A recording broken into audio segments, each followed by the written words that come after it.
불가능. 그렇지만 그 하수인들은 지금 살아있지 않습니까? 심판대 어떻게든지 세워가지고 우리 안매자에는 5.18 영령들의 죽음을 헛되지 않게 노력하겠습니다.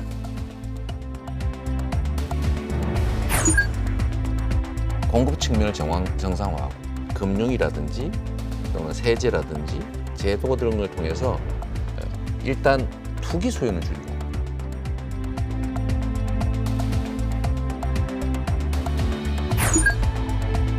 내가 이제 일상으로 돌아가겠다면 일상으로 돌아갔다고 그게 받아들이면 되는 거지. 더 이상 뭐 달리 해석을 어려고 하지 말아요.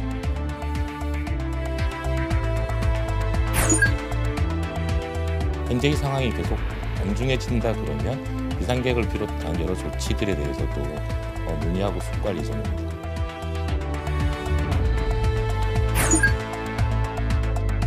헬멧을 썼는데 헬멧까지 몸속까지 뜨거운 불길을 느끼겠더라고요. 그래도 그 뭐 공포는 잠 쉬고 일단은 마음이 사람들 살려야 되겠다 그런 마음이 들어서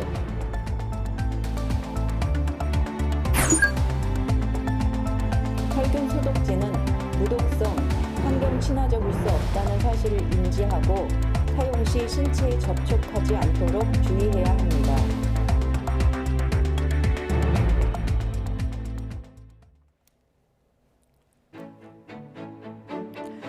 여러분 안녕하십니까? 한국에서 가장 비난받는 군사 독재자다. 오늘 사망한 전두환 씨에 대한 미국 뉴욕타임스의 평가입니다. 전두환 씨가 결국 사과 없이 떠났습니다. 마침 오늘은 33년 전 고인이 모든 과오를 인정하겠다면서 백담사로 유배를 떠난 날과 겹치기도 합니다. 유족을 포함해서 조문단영한 측근들을 통해서라도 사과의 사자라도 들을 수 있을까 싶었는데 침묵하거나 도리어 화를 내기도 했습니다.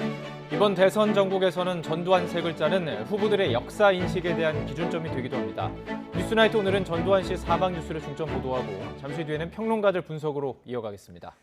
네, 전두환 씨는 오늘 오전 자택에서 향년 90세의 나이로 사망했고 장례는 국가장이 아닌 가족장으로 닷새간 치러집니다. 먼저 김철희 기자가 보도합니다. 서울 연희동 전두환 씨 자택 앞. 운구 차량이 떠나고 전두환 씨 유가족과 측근들이 고개 숙여 인사합니다. 평소 지병을 앓던 전 씨가 사망한 건 오전 8시 40분쯤. 집 화장실에서 쓰러진 뒤 그대로 숨을 거뒀는데 사망 당시에는 부인인 이순자 씨만 있었습니다. 이순자 여사만 계셨는데 미처 연락할 틈도 없이 그냥 갑자기 운명하셨기 때문에 아무런 응급 처치도 못하시고 그냥 돌아가셨습니다. 연희동 골목길을 가득 메운 취재진의 관심은 5.18 광주 민주화운동에 대한 진정한 사과 여부였습니다. 전 씨 측은 이미 충분한 위로를 전해 더는 할 게 없다며 당당한 입장을 보였습니다. 아니 그걸 묻는 거 아니에요? 지금 나한테 뭐 물어봐요. 아무것도 몰라. 추가로 뭐 사과 입장 발표하실 건 없으세요? 나아가 전 씨에게 유혈 진압에 대한 책임도 물을 수 없다고 주장하기도 했습니다. 발포 명령이라는 건 있지도 않았다는 게 이미 재판 결과에서 다 나왔어요. 발포 명령이라는 건 없어요. 더군다나 그것이 보안사령관이 발포 명령했다는 거는 말도 안 되는 거고요. 빈소는 신촌 세브란스 병원에 마련됐으며 가족장으로 치러질 예정입니다. 전 씨가 생전에 밝힌 대로 화장을 해서 북녘 땅이 보이는 곳에 뿌려질 것으로 보입니다. 하지만 전 씨 측이 원하더라도 국립묘지에 절대 안장될 수 없습니다. 내란죄 등으로 실형을 선고받았기 때문에 전 씨는 국립묘지 안장 배제 대상입니다. YTN 김철입니다. 네, 전 씨를 향한 역사 속 피해자들의 외침은 크게 두 가지입니다. 진상 규명 그리고 사과 표명. 하지만 군사 반란과 광주 5.18 학살에 대한 사과는 물리적으로 어려워졌습니다. 남은 건 철저한 진상규명. 5.18 단체들은 죽음으로 진실을 묻을 수 없다며 전 씨의 범죄 행위를 낱낱이 드러내겠다고 다짐했습니다. 나연호 기자입니다. 1980년 5.18 민주화 운동 당시 수많은 광주 시민들이 희생됐습니다. 그러나 전두환 씨는 세상을 떠나기까지 책임을 인정하거나 사죄 한마디 하지 않았습니다. 심지어 사자 명예훼손 혐의로 재판에 출석할 때는 오히려 역정을 내기까지 했습니다. 발포 명령 부인합니까? 5월 단체들은 죽음으로 진실을 묻을 수 없다면서 그동안 변명과 책임 회피로 일관한 전 씨를 비판했습니다. 그러면서 5.18 학살 주범들에게 반드시 책임을 묻고 전 씨의 범죄 행위도 명백히 밝히겠다고 다짐했습니다. 전두환이 죽었지만 그 하수인들은 지금 살아있지 않습니까? 심판대에 어떻게든지 세워가지고 우리 안매자인 5.18 영령들의 죽음을 헛되지 않게 노력하겠습니다.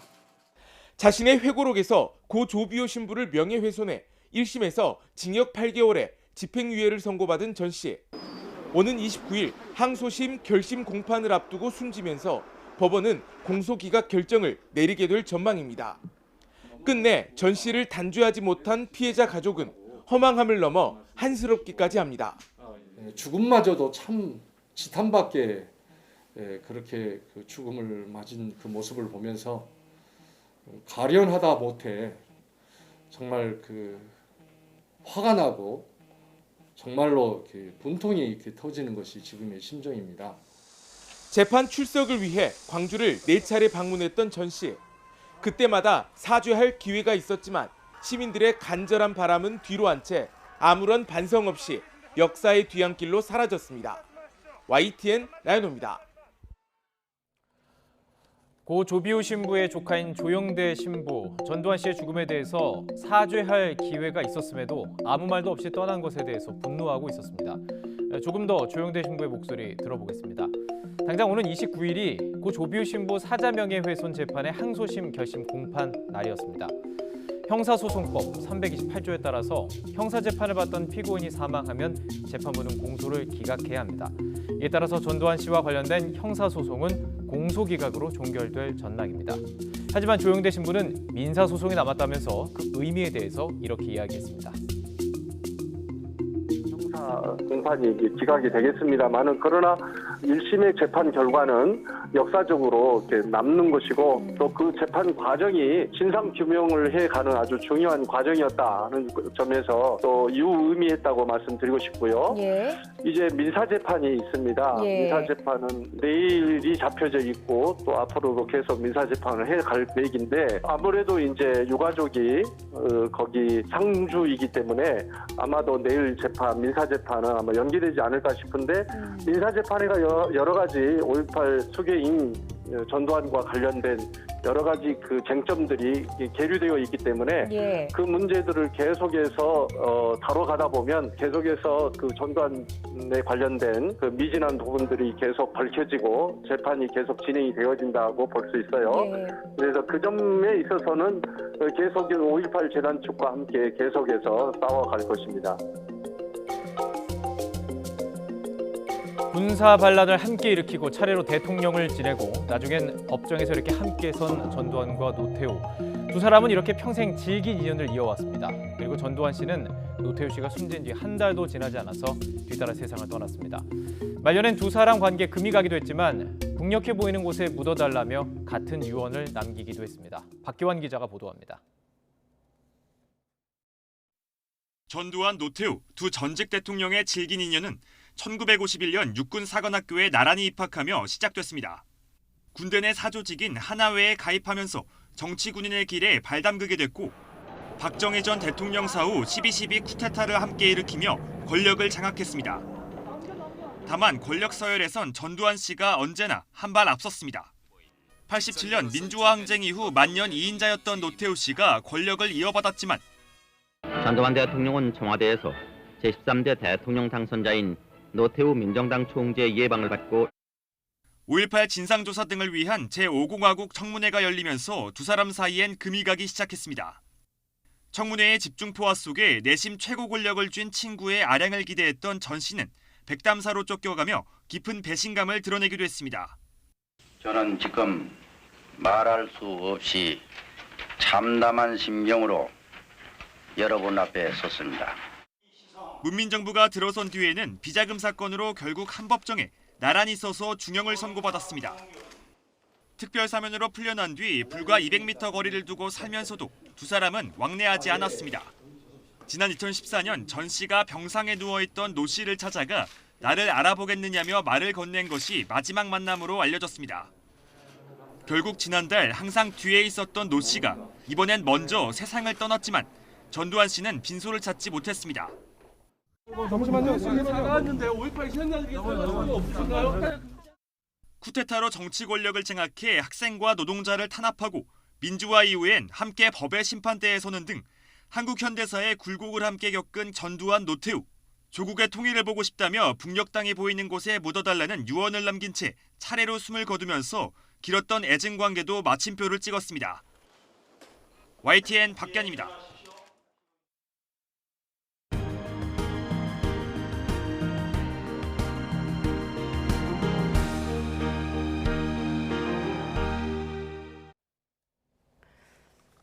네, 전 씨가 사망하면서 그의 생전 행적들도 다시 소환되고 있습니다. 대표적으로는 알츠하이머를 앓고 있다면서 골프를 치러 다녀 공분을 산 일이 있었죠. 또 12.12 군사반란 40년을 기념하겠다며 샥스핀 오찬을 즐긴 일까지 있었습니다. 신준명 기자가 돌아봤습니다. 지난 2019년 강원도의 한 골프장. 알츠하이머를 앓고 있다며 고 조비오 신부 명예훼손 재판에 불출석하던 전두환 씨가 건강한 모습으로 골프채를 휘두르고 의사소통도 문제없이 하는 모습이 포착됐습니다. 당시 전 씨는 5.18 광주 민주화운동 강제 진압 책임에 대해 자신이 무슨 상관이 있느냐고 잡아댔습니다. 광주하고 내하고 무슨 상관이 있어? 광주 학살 대해서 모른다 난. 왜 모르세요? 직접 책임 있으시잖아요. 내가 직접 책임. 발포 명령 내리셨잖아요. 내가 발포 명령. 내가 이 사람 발포 명령 내릴 위치에도 있지 않는데. 같은 해 12월 이번엔 서울 압구정동의 고급 식당에 전 씨가 모습을 드러냈습니다. 당시 12.12 사태 주역인 최세창 전 삼공수여단장, 정호용 전 특전사령관 등 10명이 모여 샥스핀과 와인을 곁들인 오찬을 2시간가량 즐겼습니다. 이날은 12.12 군사반란이 벌어진 지 꼭 40년이 된 날이었습니다. 불도장 바로 준비해드려도 될지 여쭤보려고 왔습니다. 불도장. 임자가 뭐하노? 내가 얘기해. 지난 2008년엔 총선 투표를 마치고 나오면서 기자들이 자기 사진만 꼭 삐뚤게 찍는다며 섬뜩한 농담을 던지기도 했습니다. 젊은 사람들이 나한테 대해서는 아직 감정이 안 좋은가. 내한테 당해보지도 않아놓고. 5.18에 대한 망언으로 늘 논란이 따라다녔던 전 씨. 하지만 5.18 피해 유족들에게 사과 한마디 남기지 않고 세상을 떠나면서 전 씨에 대한 논란은 계속될 것으로 보입니다. YTN 신준명입니다. 네, 전두환과 5.18 광주 민주화운동. 이번 대선 국면에서 여러 번 논란을 거치며 후보들의 가치관 검증의 잣대가 되기도 했습니다. 더불어민주당 이재명 후보는 학살의 주범이 마지막까지 사과하지 않았다고 강하게 비판했습니다. 반면에 국민의힘 윤석열 후보는 정치적 평가를 유보한 채 조의를 표했는데 전직 대통령인 만큼 조문하겠다고 했다가 이를 번복하기도 했습니다. 이어서 황혜경 기자입니다. 더불어민주당 이재명 후보는 전두환 씨를 내란, 학살 사건의 주범이라고 정의했습니다. 마지막 순간까지도 반성하거나 사과하지 않았고 오히려 아쉬움을 드러냈을 뿐 애도는 없었습니다. 자신의 사적 욕망을 위해서 국가 권력을 찬탈했던 이 결코 용서받을 수 없는 범죄에 대해서 마지막 순간까지도 국민께 반성하고 사과하지 않았습니다.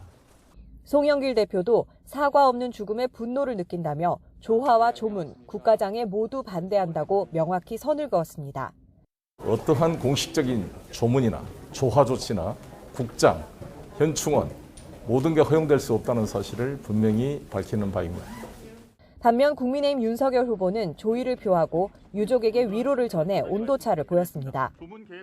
전 씨가 5.18에 대해 별다른 사과를 하지 않은 데 대해서도 언급을 피했고 돌아가셨고 상중이니까 정치적인 얘기를 그분하고 이렇게 관련지어서 하는 거는 지금 시적절하지 않은 것 같습니다. 네.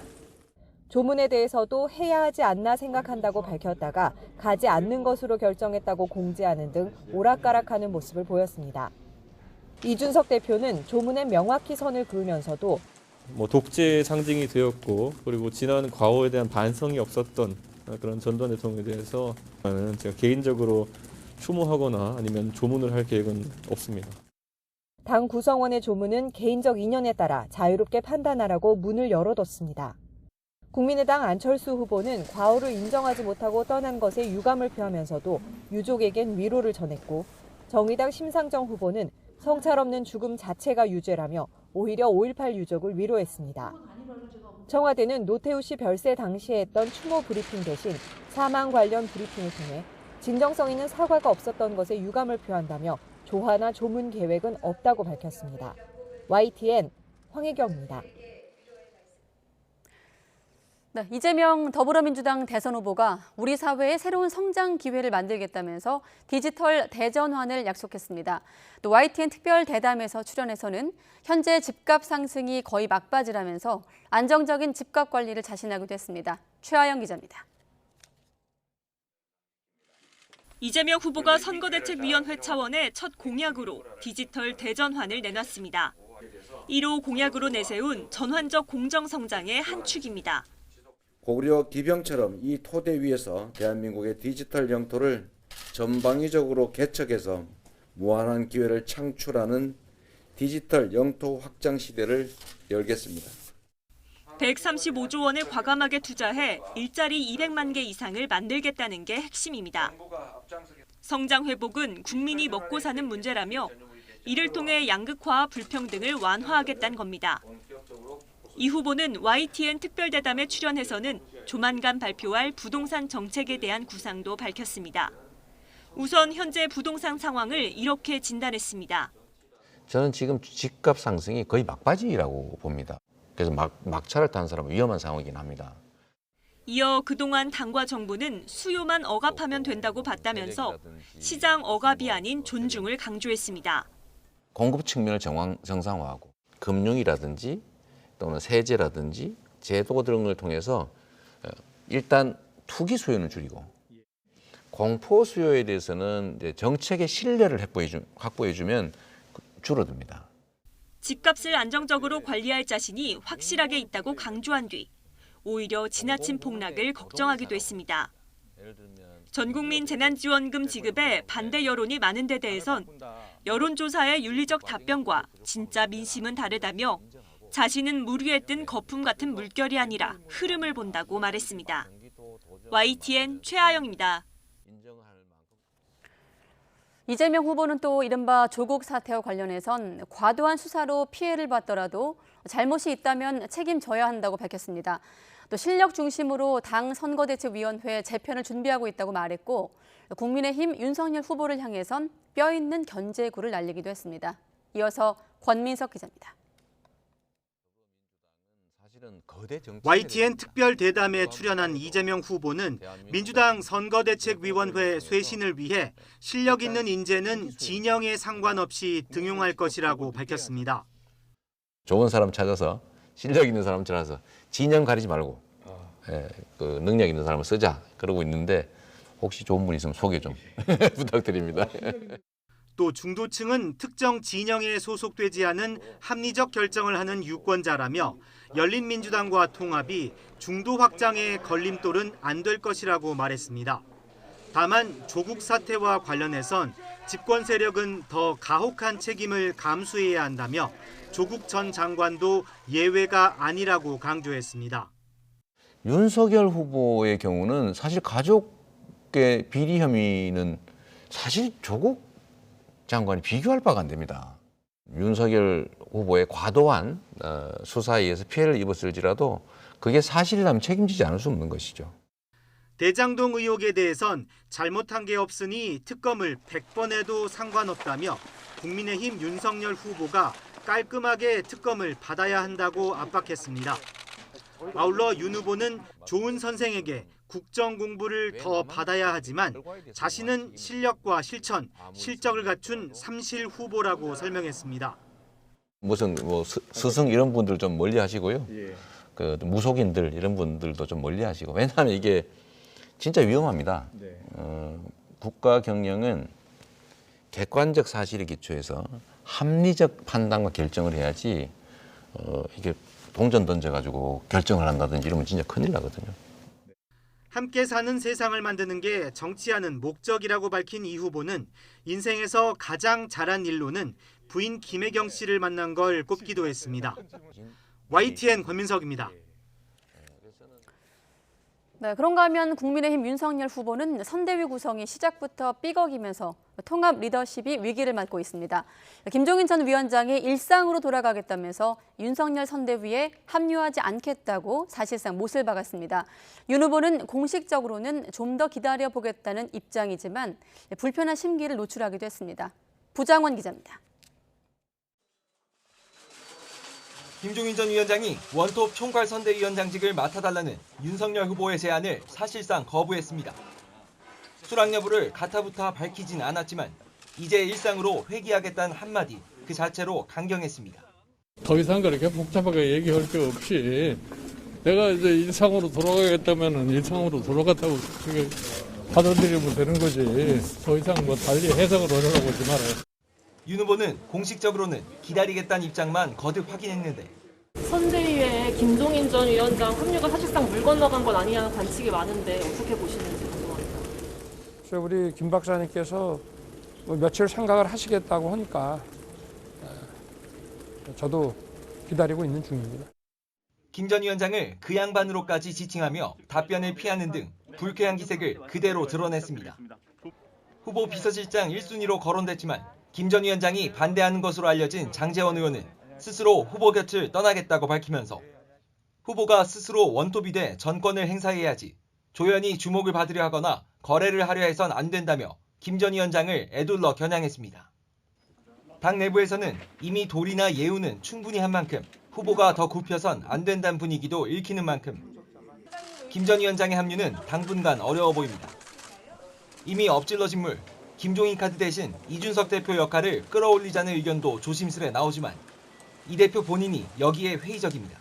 우리 후보가 누가 된다 하더라도 김종인 위원장이 선거 때 상당한 역할을 하는 것을 기반으로 지금까지 선거 준비를 해왔기 때문에 저는 이 계획에서 벗어나고 싶지는 않습니다. 김종인 위원장은 직접 소통을 좀 강화하시라는 말씀을 드렸고 후보도 그런 의지가 있는 것처럼 보였기 때문에 좀 기대를 해보겠습니다. 윤석열, 김종인 두 사람의 간극이 좀처럼 좁혀지지 않는 가운데 모두를 끌어안겠다는 윤 후보의 통합선대위 구상은 시작부터 위기에 처했습니다. YTN 부장원입니다. 코로나19 확산세가 심각해지고 있습니다. 조금 전인 밤 9시까지 집계를 보면 3,573명, 이미 역대 최다를 넘어선 수치입니다. 내일 발표된 오늘 하루 확진자 4,000명에 육박할 수도 있는 상황입니다. 위중증 환자 수 역시 역대 최다입니다. 정부는 상황이 엄중하다며 계속된다면 단계적 일상 회복을 일시 중단하는 비상계획을 염두에 두고 방역 강화 대책을 논의하겠다고 밝혔습니다. 이동호 기자의 보도입니다. 코로나19 신규 환자는 2,699명으로 전날보다 소폭 줄었지만 월요일 발생 확진자 기준으로는 가장 많습니다. 신규 확진자는 열흘째 요일별 최다치를 경신하고 있습니다. 고령층을 중심으로 한 위중증 환자는 하루새 34명 늘어 549명으로 역대 최대치를 기록했습니다. 사망자도 30명이나 늘면서 치명률이 0.79%에 달했습니다. 환자가 집중된 수도권에서는 하루 이상 병상을 기다리는 대기자 수가 836명에 달합니다.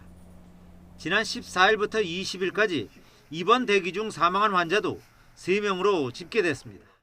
그들 중에서 저희들이 중등도를 분류해서 우선 중증은 우선 배정을 하고 있고요. 나머지 병상을 대기하고 있는 동안에는 1일 3회 모니터링을 또 감염병 전담병원 의료기관을 통해서 하고 있습니다. 수도권 중환자 병상 가동률은 서울 84.3% 등 평균 83.3%로 포화 상태 직전까지 도달했습니다. 100%까지 올라가야 병상 가동이 다 되는 거라고 생각하시는데 실제로 우리가 병상 가동률을 계산할 때는 그렇게 나오지 않습니다. 90%가 넘어가면 거기에는 더 이상 입원이 안 된다고 보셔야 됩니다. 위중증 환자가 급증하는 등 각종 집회에 빨간불이 켜지자 정부는 단계적 일상 회복을 일시 중단하는 비상계획을 포함한 방역 강화 방안을 논의하고 있습니다. 현재의 상황이 계속 엄중해진다 그러면 비상계획을 비롯한 여러 조치들에 대해서도 논의하고 숙고할 예정입니다. 정부는 다만 당장 비상계획을 발동할 필요성이 있다고 보지는 않는다며 신중한 입장을 밝혔습니다. YTN 이동호입니다. 종교시설을 기반으로 공동생활을 하는 충남 천안의 한 마을에서 하루에만 200명이 넘는 확진자가 나왔습니다. 이 확진된 주민들의 대부분이 백신도 접종하지 않은 것으로 나타났습니다. 이상곤 기자입니다. 충남 천안의 교회를 중심으로 형성된 마을입니다. 지난 21일 신도 1명이 처음으로 확진된 뒤 방역당국이 300여 명을 검사한 결과 코로나19 집단 감염이 확인됐습니다. 하루 신규 확진자만 210명을 넘었습니다. 이번 집단 감염으로 충남 지역 하루 최대 확진자 수가 76일 만에 경신됐습니다. 감염 확산의 원인으로 집단 생활과 백신 미접종이 지목됐습니다. 방역당국은 신도인 마을 주민들이 예배당과 경로당을 함께 이용하고 지난주 김장을 하는 등 공동생활을 하면서 감염이 확산한 것으로 보인다고 밝혔습니다. 역학조사를 마친 확진자 가운데 92% 정도는 백신 접종을 하지 않은 것으로 조사됐습니다. 신분이 확인된 179명 중에 164명이 미접종입니다. 그렇게 4월부터 계속 권유를 했는데도 본인이 그걸 접종을 하지 않으니까 그걸 강제 접종이 어려운 틈새 때문에 이런 현상이 생겼다고 해도 과언이 아니죠. 집단 감염이 발생한 교회와 시설은 소독을 마치고 폐쇄됐습니다. 확진자 대부분 경증으로 전해진 가운데 방역당국은 70세 이하 무증상이거나 경증인 환자를 재택 치료하기로 했습니다. 또 방역수칙 위반 사항을 확인해 과태료 처분 등을 할 계획이라고 밝혔습니다. 방역수칙 위반 소지가 있었는지에 대해서도 철저히 조사하도록 하겠습니다. 또한 유사 도내 유사 종교 시설에 대한 긴급 방역 점검도 실시하도록 하겠습니다. 방역당국은 일부 확진자가 마을 밖 학교나 직장 등을 다닌 사실을 확인하고 지역사회 감염 확산을 막기 위해 역학조사를 서두르고 있습니다. YTN 이상곤입니다. 고령층의 돌파 감염도 잇따르고 있습니다. 정부는 고령층부터 추가 접종을 서두르고 청소년이 이용하는 고위험 시설에는 방역 패스 도입도 적극적으로 검토하고 있습니다. 이영원 기자입니다.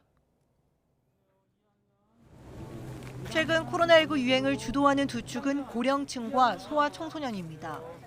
정부가 위기 상황으로 예측한 신규 확진자 5,000명에 못 미치는 3,000명 안팎 규모에도 의료 역량이 한계에 달하고 위중증 사망자가 속출하는 건 특히 60살 이상 고령층 환자가 많기 때문입니다. 접종 완료 뒤 시간이 지나면서 돌파 감염이 잇따르고 있는 겁니다. 이에 정부는 60살 이상은 4개월, 50대는 5개월로 간격을 단축해 추가 접종을 서두르고 있습니다. 요양병원과 요양시설 등을 대상으로 추가 접종의 속도를 높이도록 하겠습니다. 그래서 11월 26일까지 늦어도 말까지는 접종을 완료하도록 최선을 다하겠습니다. 소아청소년 확진자도 높은 수준으로 유지돼 신규 환자의 16%에 달했습니다.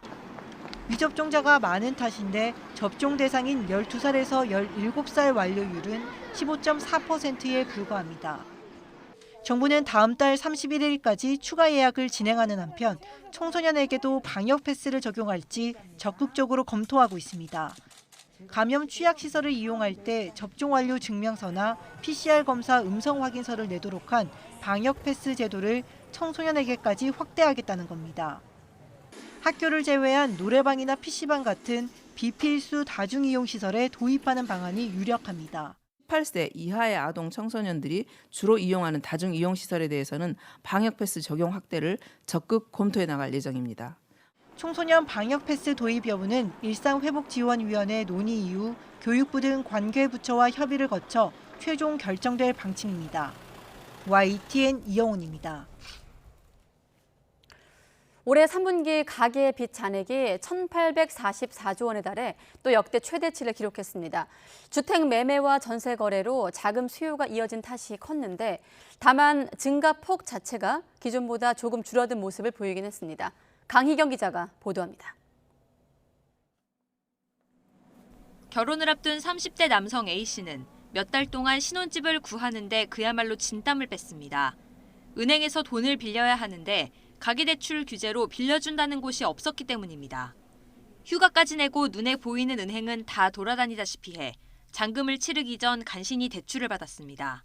올 초까지만 해도 사실은 주택을 구입할 때 주택담보대출을 일으키는 거에 대해서 당연하게 다들 생각을 했었고 그게 당연하다고 저도 생각을 했었는데 갑자기 이렇게 정부 규제가 계속 생기다 보니까 이처럼 금융당국과 은행의 돈줄 죄기에도 주택 매매와 전세 관련 자금 수요는 이어지고 있습니다.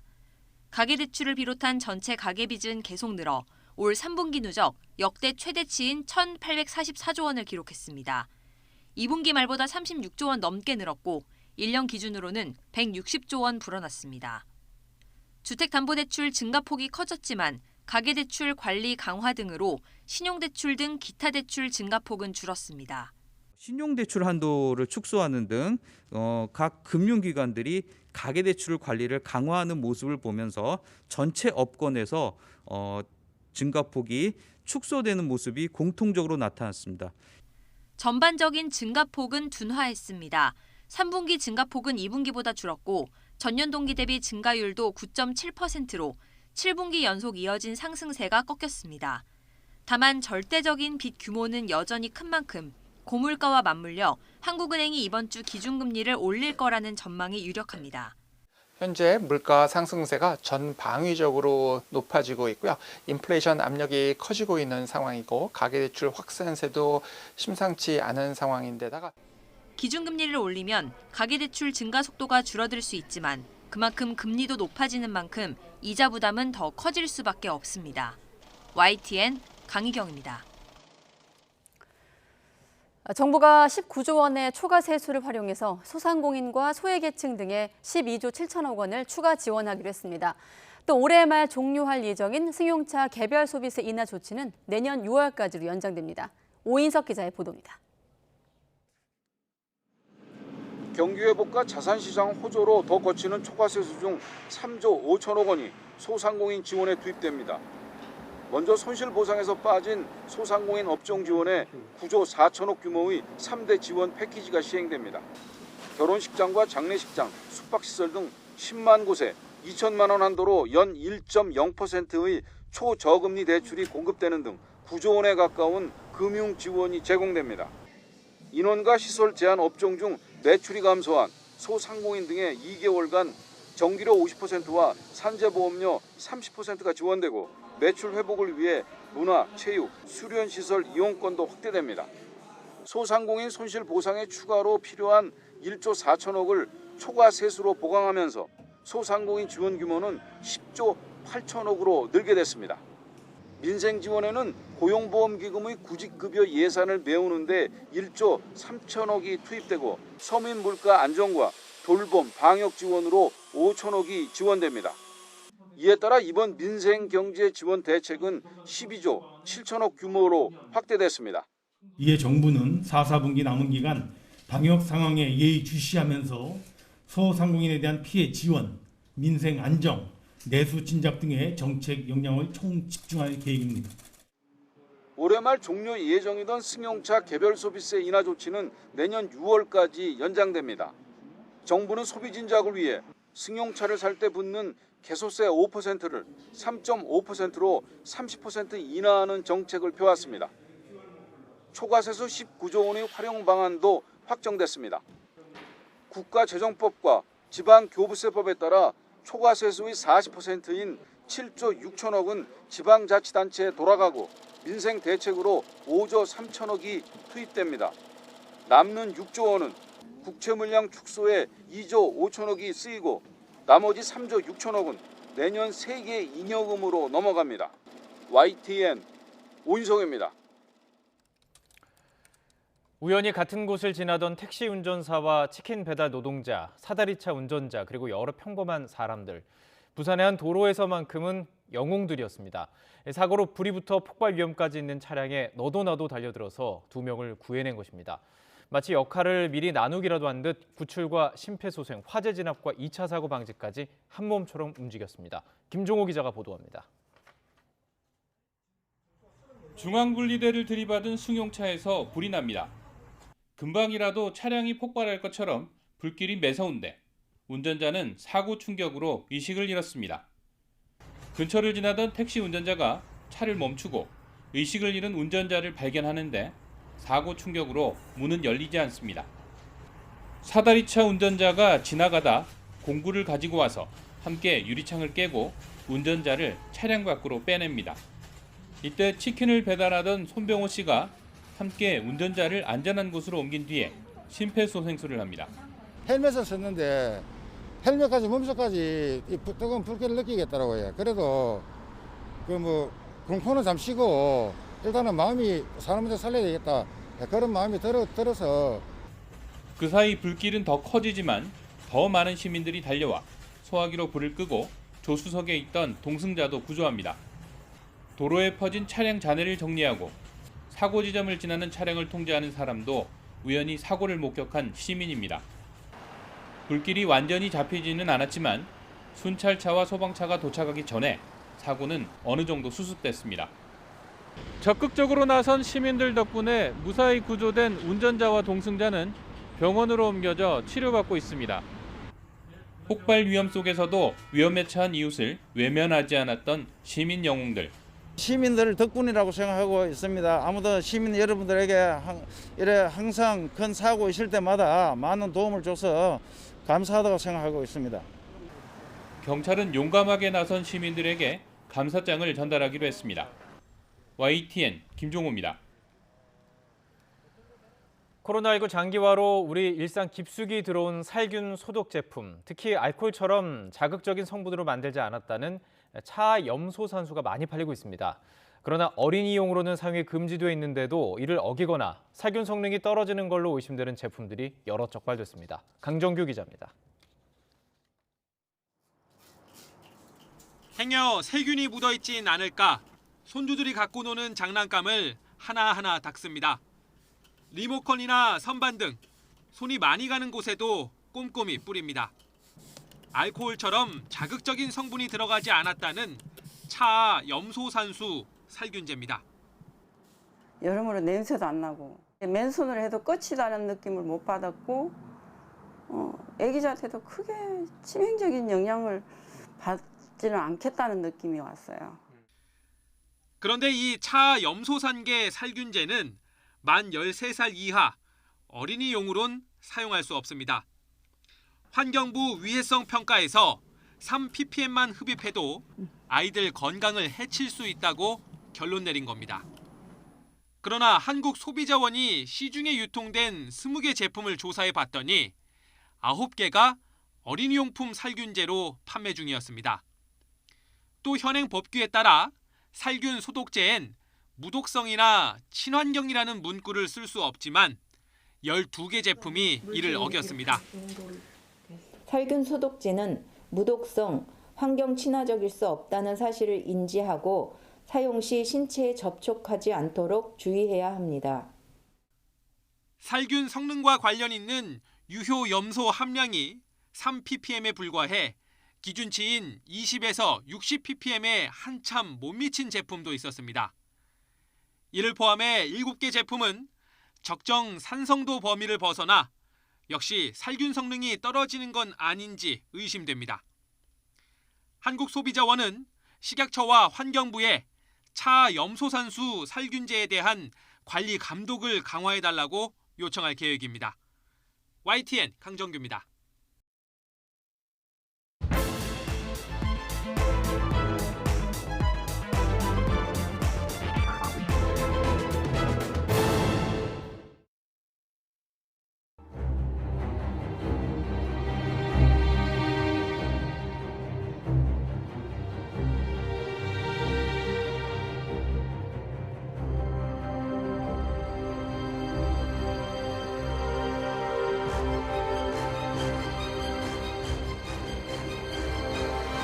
대통령으로서의 직책을 성실히 수행할 것을 국민 앞에 엄숙히 선사합니다.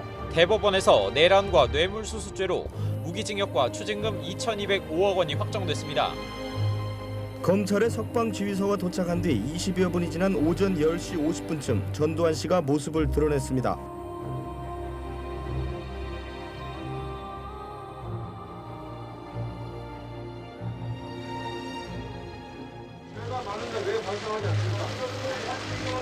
많은 사람들이 죽었는데 왜 책임지지 않습니까? 왜 책임지지 않습니까? 발포 명령 부인합니까? 왜 이래? 함주 발포.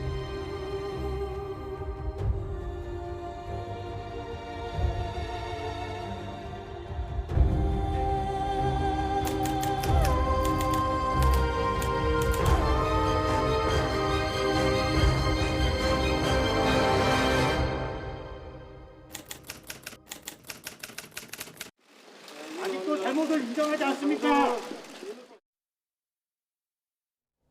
네, 끝내 답변을 들을 수가 없습니다. 자, 전두환 씨가 서울 연희동 집에서 향년 90세의 나이로 사망했습니다. 마지막까지 군사 쿠데타나 민주화운동 유혈 진압에 대한 사과는 없었습니다. 여야 대선 주자와 지도부 대부분은 조문을 하지 않기로 결정했습니다. 나이트 포커스 오늘은 최창렬 용인대 교수, 또 이기재 동국대 겸임 교수 두 분과 함께 이야기 나누도록 하겠습니다. 안녕하십니까? 안녕하세요. 네. 안녕하세요. 오늘 전두환 씨 사망 내용은 좀 다각적으로 다룰 예정인데요. 주제를 좀 나누어서 두 분과 이야기를 나눠보도록 하겠습니다. 첫 번째 주제부터 보여주시죠. 네, 주제어는 조문. 공교롭게도 두 분과 한 달 정도 전에 노태우 전 대통령, 노태우 씨 사망 때도 두 분과 마치 대담을 해서 비슷한 얘기를 했던 기억이 나는데 지금 보면 청와대 대변인도 어쩔 수 없이 전 대통령 호칭을 붙였다가 앞으로 더 언급할 일이 없을 거다 이런 해명을 내놓기도 했거든요. 또 언론들도 뭐 YTN 같은 경우 지금 전두환 씨로 보도를 하고 있습니다만 일각에선 또 전두환 전 대통령으로 보도를 하면서 이렇게 나눠서 보는 시각들도 있는데 두 분은 어떻게 이 부분 좀 보십니까? 노태우 전 대통령의 경우에는 많이 다르다고 얘기를 했었고 네. 전두환 씨는 전두환 씨라고 그러는 게 맞다고 생각해요. 노태우 전 대통령도 전직 대통령 예우 등에 관한 법률에 의해서 예우가 박탈됐다 하더라도 예. 노태우 전 대통령은 일단 절차적 민주주의에 의해서 대통령 직선제에 의해서 뽑힌 대통령이고 그리고 나중에 본인이 아니지만 아들을 통해서 사과도 하고 그랬어요. 추징도 완납을 했고 전두환 씨의 경우는 전혀 다른 경우입니다. 그리고 지금 이미 언론에서 전두환 씨라고 계속 얘기를 해왔어요. 네. 그래서 이건 당연히 이제 호칭에 있어가지고는 전두환 씨로 부르는 게 맞다고 생각합니다. 일단. 네. 내란죄 등으로 실형을 받은 부분을 아마 감안한 호칭이 아닌가 이런 생각이 드는데 교수님은 어떻게 보십니까? 이제 어차피 이제 전관 예우에 대한 법률상 이제 그 대통령이라는 공식적인 호칭은 이제 사용하지 않게 돼 있기 때문에 사실 뭐 일단 뭐 방송이든 공식적인 이제 매체나 이런 공당에서는 아마도 뭐 전두환 씨라고 표현하는 게 맞을 것 같고요. 그러나 일반 우리 그 국민들은 각자의 뭐 선호에 맞게 그래도 전직 대통령이었는데 전두환 씨라고 얘기하기는 좀 표현이 그렇다라고 하면 전두환 전 대통령이라고 표현을 하든 아니면 전두환 씨라고 하든 또 씨도 붙이기 싫어하시는 분들도 많을 텐데 뭐 자연스럽게 표현하면 되지 않을까 이렇게 생각합니다. 네. 청와대 같은 경우 명복을 빈다면서도 청와대 차원의 조화 또 조문 계획은 없다고 밝혔고 민주당도 전두환 전 대통령에 대한 명복과 애도를 썼다 지우기도 했거든요. 사실 이 같은 논란을 왜 첫 질문으로 드렸냐면 그만큼 전두환 씨가 갖고 있는 역사적 어떤 상징성 때문에 이런 호칭까지 논란이 일고 있지 않나 싶어서 첫 질문으로 드려봤습니다. 자, 전 씨 사망 소식이 전해진 오늘 정치권은 싸늘한 분위기였습니다. 여야 대선 주자, 지도부 대부분 조문하지 않기로 했는데 관련 발언 모아봤습니다.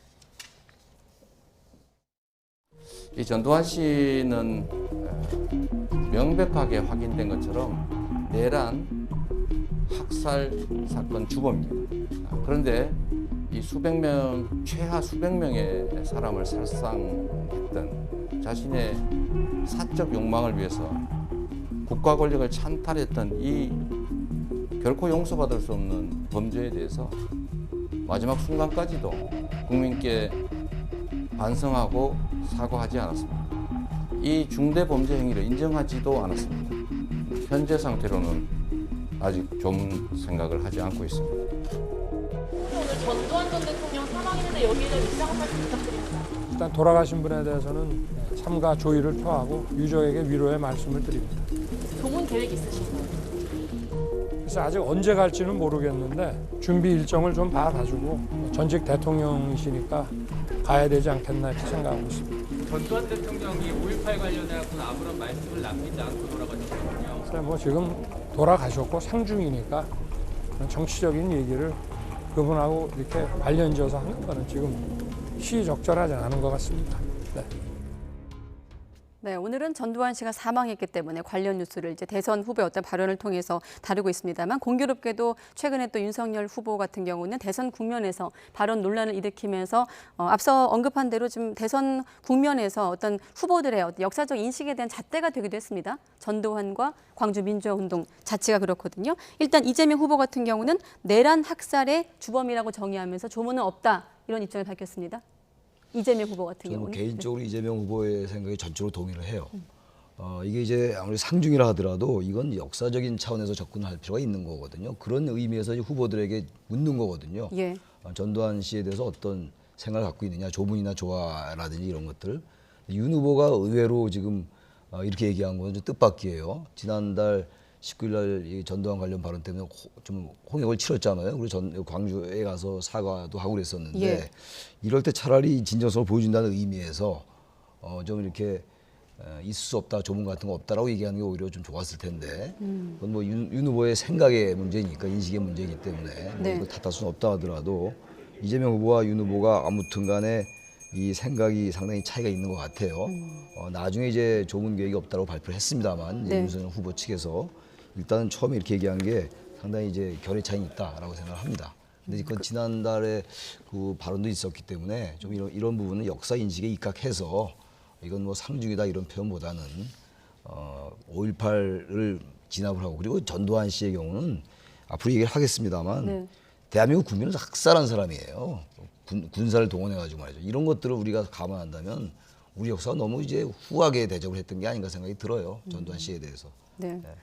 앞서 교수님께서 전두환 씨 사망에 대한 어떤 호칭 문제도 그렇고 좀 국민 자유의 어떤 생각에 맡겨야 된다는 대목도 있다고 말씀하셨는데 대선 후보에 한해서는 어떻게 보십니까? 그러니까 이제 일반 우리 국민들 입장에서는 아무래도 우리가 좀 유교 문화권에 있고 그러다 보니까 이제 원수라 하더라도 어떤 죽음 앞에서는 좀 관대한 그런 측면이 있지 않습니까? 그러기 때문에 아마도 이제 상중을 이제 당했기 때문에 상을 당한 입장에서는 이제 애도를 표하는 게 기본적인 것이다라고 생각해서 아마도 민주당에서도 처음에 그런 차원에서 이제 애도 표시에 대한 메시지가 저는 나왔다고 보고. 예.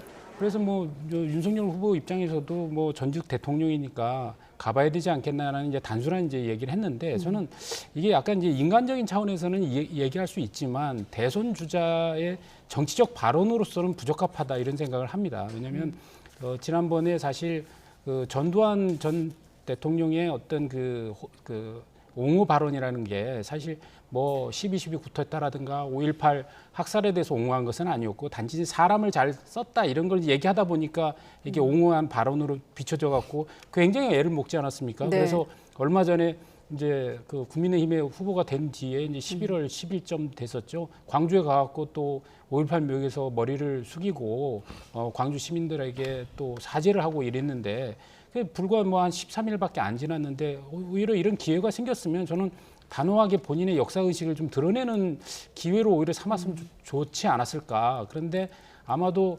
좀 그 어떤 사망 소식을 알게 되면 캠프 차원에서 좀 긴밀하게 좀 대응을 해서 후보의 뭐 메시지를 준비해 갖고 좀 했었어야 되는데 그런 게 좀 늦어지면서 아마도 이제 행사장에 나와서 그냥 즉흥적인 그 대답을 하지 않았나 싶고, 뭐 인간적인 측면에서 윤석열 후보의 말을 뭐 이해를 못하는 바는 아닙니다만 대선 후보로서 정치적 발언으로서는 결국 좀 부적합하다고 생각하고 다행히도 뭐 2시간 후에 조문을 가지 않는 것을 결론을 냈기 때문에 네. 다행히 더 뭐 논란이 확산되는 건 막을 수 있었다 이런 생각입니다.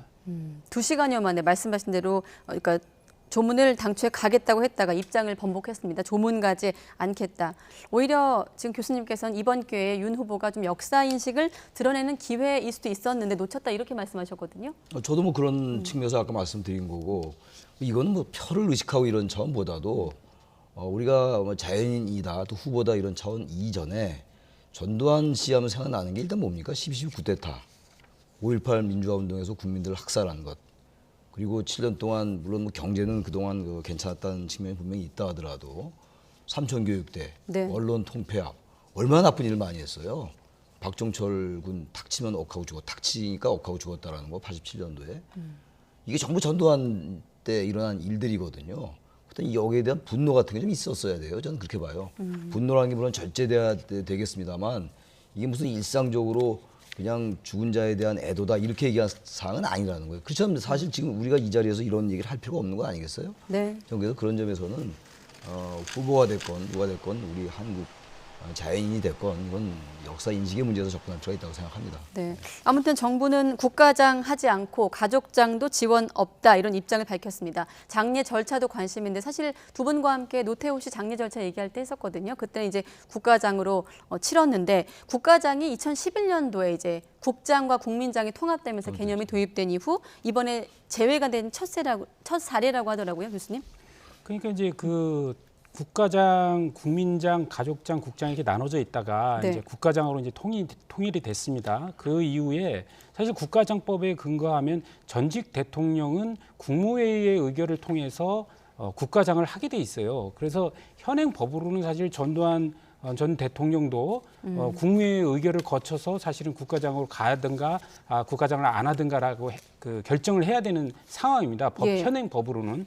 근데 뭐 다행히 이제 뭐 가족들이 이제 가족장으로 결정을 했기 때문에 더 이상의 논란은 없는 것 같고요. 그래서 그 문제는 앞으로도 법 개정을 통해서 좀 더 그 규정을 좀 면밀하게 좀 세워야 된다 이런 생각이 있고 역시 뭐 전직 대통령의 예우도 이제 다 이분 전두환 대통령은 없습니다. 금고 이상의 형이 확정됐기 때문에 네. 그래서 뭐 국립묘지에 안장도 할 수 없고 그런데 내란죄를 저질렀기 때문에 등등해서 뭐 아무런 사실 뭐 어떤 법적 지위나 그 법의 보호를 받을 수 없는 위치에 있다고 보여집니다. 네, 지금 국립묘지 안장 부분 말씀하셨는데 전두환 씨가 생전에 국립묘지 안 가겠다는 뜻을 이제 측근을 통해 밝혔는데 정확히 말하면 못 가는 겁니다. 왜냐하면 내란죄로 실형 선고를 받아서 국립묘지 안장이 불가한 거 아니겠습니까? 국립묘지법이라는 게 있어요. 네. 국립묘지법에 의하면 전직 대통령의 예우가 박탈되면 안장할 수가 없어요. 이건 더 이상 뭐 법률적인 논란의 여지가 없는 것이고 네. 설령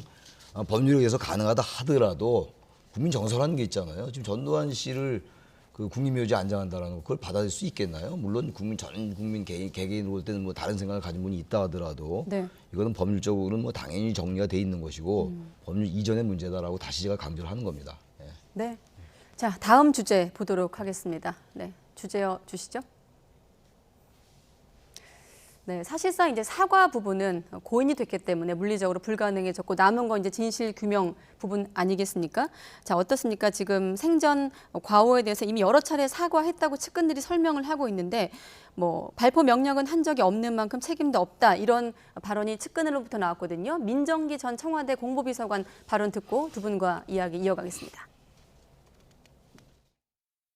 몇 차례 그런 말씀하시고 백담사 계실 때도 그렇고 그 외에도 백일기도 같은 것을 하시면서 강수 그 당시 그 피해자나 유가족들에 대한 여러 가지 위로의 말씀 같은 거는 계실 때마다 여러 차례 하셨다니까요. 그 여기 연희동에 돌아오신 후로도 사찰에 가서도 그런 기도를 하시고 백일기도도 하시고 뭐 여러 차례 그런 걸 하셨어요. 그리고 이상 더 어떻게 합니까? 네, 그렇게 더 이상 어떻게 합니까? 라는 민정기 전 공보비서관의 발언입니다. 어떻게 들으셨습니까? 사실 앞서 교수님께서 이번 이 전두환 씨 사망이 어떤 기회라는 표현을 쓰셨거든요. 바꿔 말하면 이런 측근들에게도 좀 기회가 되는 자리가 될 수도 있었을 텐데요. 그래서 이 측근이라는 분들에게 그런 걸 기대한다는 자체가 잘못된 것 같아요. 전 민정기 공보비서관 했던 분인가요? 저분 네. 말씀 들어보니까 어떻게 저런 말을 할 수가 있는가라는 생각이 들어요. 사람을 500명 이상 몇백 명을 죽여놓고 위로의 말씀 드렸다는 말이 어떻게 가능한 건지 그래도 명색이 이른바 그야말로 전직 대통령을 모셨다는 분의 말씀이 저렇게 나온다는 게 이해가 안 가는 것이고 네. 저분뿐만이 아니에요. 아까 보니까 장세동 전 안전기획부 국가안전기획부 부장했던 분 네. 그분도 마찬가지 입장인 것 같더라고요.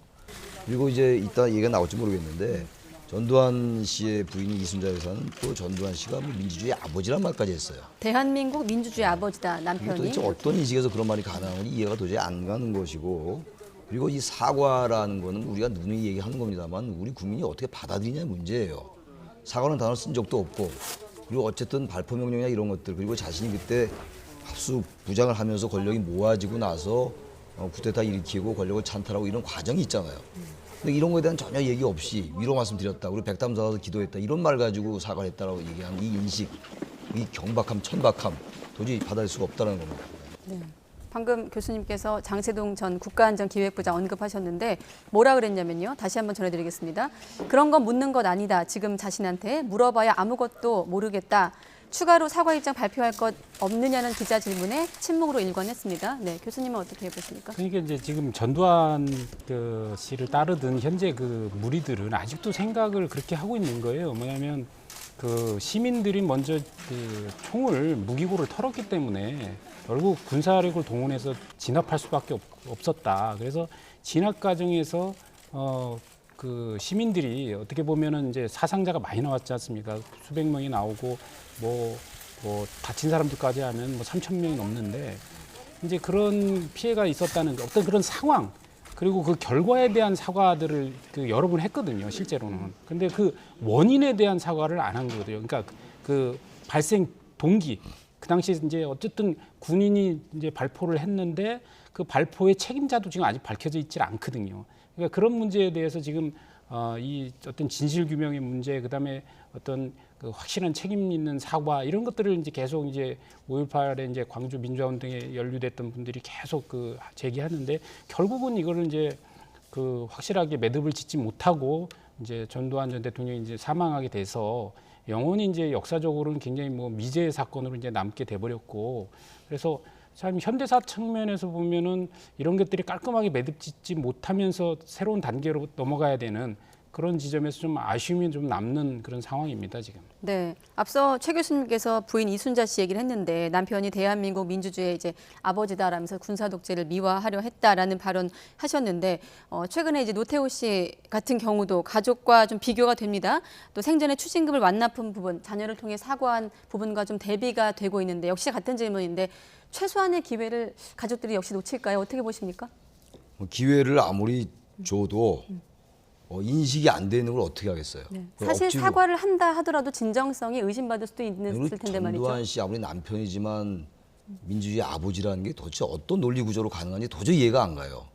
민주주의라는 거에 대한 뭐 개념이 일단 뭐 모르는 것이고, 네. 그리고 왜 민주주의의 아버지인지 제가 좀 생각을 해보면 지금 이런 얘기를 한다는 것 자체가 사실은 의미가 없는 것 같은 생각이 들어요. 이분들 측근이란 분들도 그렇고 네. 그 부인도 그렇고 말이죠. 지금 사람을 그렇게 많이 죽여놓고 권력을 찬탈하고 구태타하고 그리고 그동안 7년 동안 그 이른바 통치하면서 얼마나 많은 민주주의를 배제하고 억압하고 단합하고 그러지 않았어요? 근데 이게 어떻게 민주주의 아버지라고 얘기를 하고 그리고 이 측근이란 분들도 별 어떤 그 뉘우침 없이 이렇게 얘기를 할 수 있는 건지 대한민국의 역사가 아직도 바로 서지 않았다라는 생각밖에 들지 않습니다.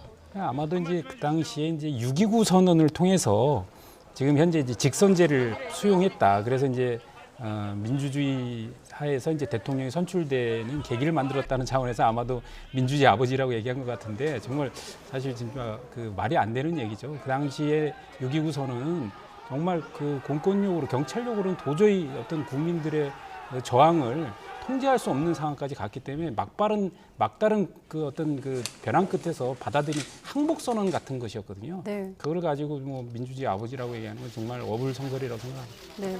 일각에선 전두환 씨에게 C자를 붙이는 것도 좀 아깝다는 표현이 좀 그런 격앙된 반응이 나올 정도인데 왜 그런 반응이 나오는지 이제 역사 속 인물이 되었는데 한번 어떤 인물인지 다시 한번 좀 짧게라도 짚어보도록 하겠습니다. 12.12 군사반란 또 5.18 내란의 주동자였습니다. 무기징역을 선고받았지 않았습니까? 그때 얘기를 한번 해주시죠. 저는 개인적으로 제가 제대할 때 사단장이 있었어요. 일사단장 옛날 얘기인데 네. 그리고 이제 TV 화면에 이제 전두환 그때 합수부장 얼굴이 나오더라고요. 박정희 전 대통령 이제 암살되고 난 다음에 그때 나와서 이제 80년도에 복학을 하니까 이른바 이제 그때는 이제 학생들 표현을 그대로 보면 전두환이 쳐들어온다. 그러니까 전두환은 사실은 그때 이제 코트를 한다면 인용을 한다면 공포의 대상이었어요. 5.18 전에도.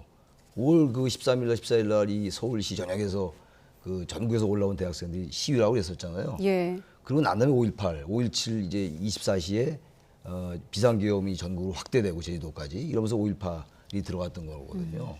그리고 난 다음에 이제 유신헌법에 의해서 11대 대통령이 되고 그다음에 또 개헌을 해가지고 또 7년 단위로 한답시고 해서 대통령이 두 번 된 거예요. 11대 12대 대통령이에요. 그리고 7년 동안 한 거죠. 그리고 난 다음에 아까 우리 교수 말씀처럼 6.25 선언이라는 걸 했는데 87년도에 또 4월 13일 날 또 사실상 호언 조치도 했어요. 이 헌법은 꼭 국민이 한 거니까 지켜야 된다. 그런 다음에 이제 항복선언이 6.25 선언이었단 말이죠. 이런 것들을 국민이 다 알고 계시겠습니다만 다시 한번 알 필요가 있다고 생각합니다.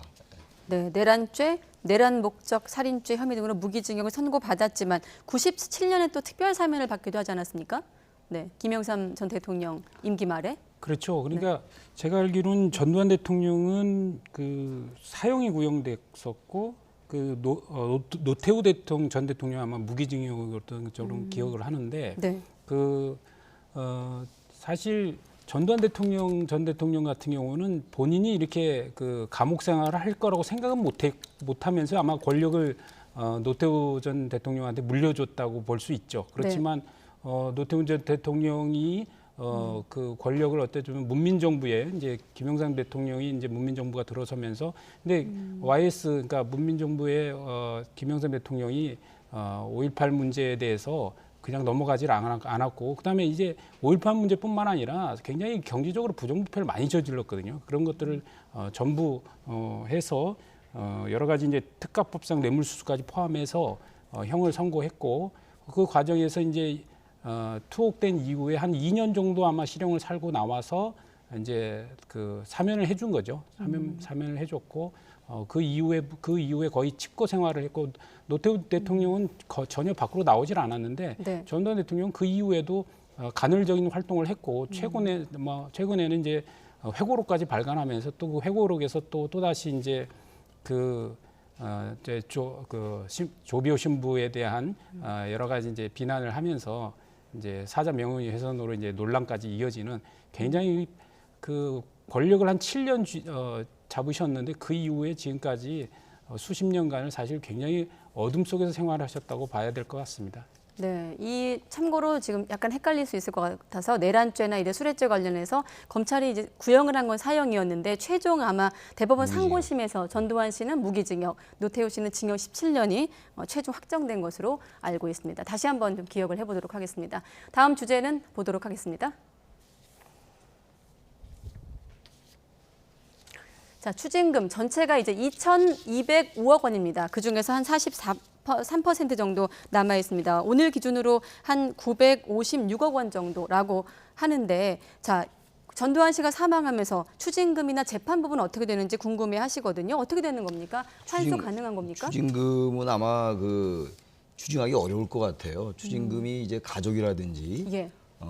타인에게 양도되지 않는다고 그럽니다. 양도되지 않기 때문에 이 추징금을 국가가 환수하기 좀 어려울 것 같고 지금 지방세 체납도 있어요. 예. 지방세 체납 같은 경우도 이제 그 압류한 물품 같은 거 이런 걸 이제 공매를 해가지고 처분을 해야 되는데 이것도 얼마나 그 지방세 체납한 금액이 많은지 모르겠어요. 지금 현재는. 그래서 네. 지금 아까 이제 노태우 전 대통령의 추징금과도 이제 비교를 했습니다만 세금도 체납을 하고 추징금도 거의 1,000억이나 이제 미납한 상태. 그래서 사실 이걸 국가가 환수하기도 어려운 이런 상황에 왔다는 거죠. 사과나 이런 거 이전에 전혀 그야말로 적어도 7년 동안에 대통령을 했던 사람으로서의 최소한의 명예라고 할까? 네. 그런 최소한의 양식, 양심, 상식 이런 것조차 전혀 없다라고 볼 수밖에 없다라는 거죠. 네, 환수가 가능한 건지에 대해 설명해 주셨는데 지금 지방세 같은 경우도 9억 8,200만 원을 내지 않아서 고액 체납자 명단에도 좀 올라 있더라고요. 네. 네, 그러니까 이거는 이 지방세는 이제 전에 이제 그 아들에게 이제 명의 신탁을 해서 넘긴 이제 부동산 그것 때문에 이제 납부해야 되는 지방세가 생겼고 그 지방세가 이제 납부하지 않음에 따라서 이자까지 붙어서 이제 9억 8,200 정도 됐다고 하더라고요. 네. 그래서 이 부분은 결국 이제 세금은 그 대를 이어서도 내야 되거든요. 그런 차원에서 보면 이제 재산을 이제 아들들이 이제 상속을 할 경우에는 이 세금을 납부해야 되는데 이제 상속 자체를 안 하게 되면 이 부분에 대해서도 징수를 할 수가 없는 상황입니다. 그런데 여태까지 지금 그 전두환 전 대통령의 여러 가지 뭐 그림이라든가 병풍이라든가 등등을 지금 공매 처분되고 있는 게 있어갖고 거기서 뭐 다행히 뭐 일부 정도는 이제 세금으로 하겠지만 대부분은 이제 회수를 못하고 끝날 거 아닌가 이렇게 좀 전망을 하고 있습니다. 네. 97년에 앞서 말씀드린 대로 대법원에서 이제 무기징역 선고하면서 추징금도 그때 천문학적 이제 액수가 확정이 됐는데 그때 나온 말이 29만 원 아니겠습니까? 많은 분들이 기억하실 텐데. 2003년도에 이제 네. 가진 재산이 29만 원밖에 없다가 유명한 얘기죠. 네. 온 국민이 다 이제 회자됐던 얘기입니다. 네. 네, 잠시 뒤에 또 그 발언을 언급할 일이 있을 것 같아서 다음 주제 또 넘어가 보도록 하겠습니다. 네, 추징금과 함께 그럼 나머지 관련된 재판은 어떻게 되는 것인가라고 또 이제 관심들을 갖고 있습니다. 재판은 어떻게 되는 겁니까? 형사 사건 같은 경우는 이제 공소 기각인가요? 이렇게 절차를 밟아간다고 하는데 어떻게 전망하십니까? 어차피 이제 당사자가 세상을 떠났기 때문에 네. 더 이상 지금 이제 사자 명예훼손이 있잖아요. 조비오 신부에 대한 거. 네. 29일에 항소심. 항소심인데 그 항소심도 이제 할 수가 없는 것이고 공소기각으로 갈 수밖에 없을 거예요. 이 부분은 형사법상은. 네. 민사는 좀 다른가 봐요. 그러니까 민사는 지금 어쨌든 명예훼손과 관련해서 그 전두환 전 대통령만 한 게 아니라 이제 그 유족 측에서 전제국 아들에 대해서도 네. 같이 이제 민사를 걸었기 때문에 아들이 손해배상 지금 소송 걸려 있습니다. 그래서 예. 그 소송은 계속 진행 이 절차를 밟아서 승소하게 되면 어떤 민사상의 어떤 그 손해배상은 어느 정도 받을 것으로 예상을 합니다. 네, 알겠습니다. 자, 앞서 건강 호소하면서 뭐 여러 가지 그 생전 행적들이 있습니다. 건강 이상 호소하면서 재판 참석도 안 하는가 하면 많은 분들 기억하신 대로 알츠하이머 앓고 있다면서 또 골프를 치러 다니는 모습에 공분을 사기도 했는데 생전 행적들 한번 모아봤거든요. 한번 들어보시죠.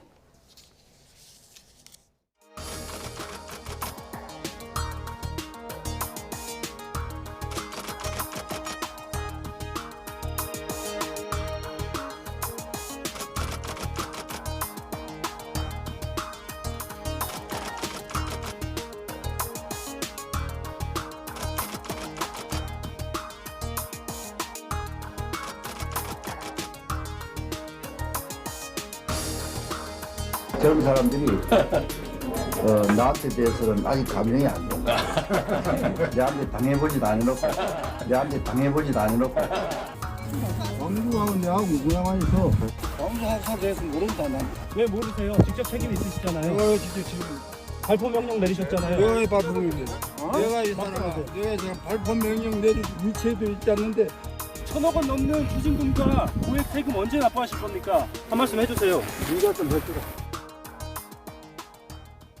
네, 앞서 여러 발언들 중에 저는 나한테 당해보지도 않아 놓고라는 좀 글쎄요 섬뜩하다고 해야 될까 어떻게 들으셨습니까? 어떤 발언이 가장 기억에 남으십니까? 젊은이들이 아무것도 모르면서 무조건 나에 대해서 이렇게 악감정을 갖느냐 한번 당해봤으면 그런 말이 안 나올 거다 이렇게 해석할 여지가 충분히 있는 거죠. 네. 그런 뜻으로 얘기했는지 모르지만 그만큼 이제 전두환 씨는 무력을 가지고 권력을 찬탈한 사람이기 때문에 기본적으로 국민들에 대한 생각도 무력으로 진압할 수 있다는 생각을 갖고 있는 거예요, 사실은. 네. 이게 그러니까 독재자의 전형적인 군사 독재자의 전형적인 어떤 그 인식 아니냐. 그게 단적으로 드러난 거라고 보는데 단정하기는 어려워요. 그렇게 이제 인식될 여지가 충분히 있다고 생각을 하는 거죠. 네, 사실 논란의 어록으로 모아봤습니다만 사실상 망언에 가까운 발언들인데 교수님은 어떻게 좀 기억하십니까? 굉장히 끔찍한 얘기죠. 그리고 하여간 그 반성하고 사과하지 않는 저런 모습 때문에 과거에 어떤 전체적으로 사과를 했다 하더라도 결국 발포 명령에 대한 명확한 사과 그리고 진실에 대한 어떤 공개 이런 걸 안 한 것뿐만이 아니라 그 이후에도 계속 이런 식의 어떤 망언들을 하면서 전혀 어떤 국민들로부터 그 비난에 대해서 어떤 죄스러움을 갖고 있지 않는 그런 어떤 뻔뻔함을 보여준 것 때문에 아마도 국민들께서 이제 계속 용서할 수 없는 그런 이제 전 대통령으로서 이렇게 남게 되지 않았나. 그래서 전두환 씨라고 부르든 이렇게 한다 하더라도 누가 뭐라고 할 수 없는 그런 상황에 대해서 사실은 우리 현대사에서 굉장히 참담한 현실이 한 페이지가 이제 막을 내렸다고 봐야 될 것 같습니다. 네.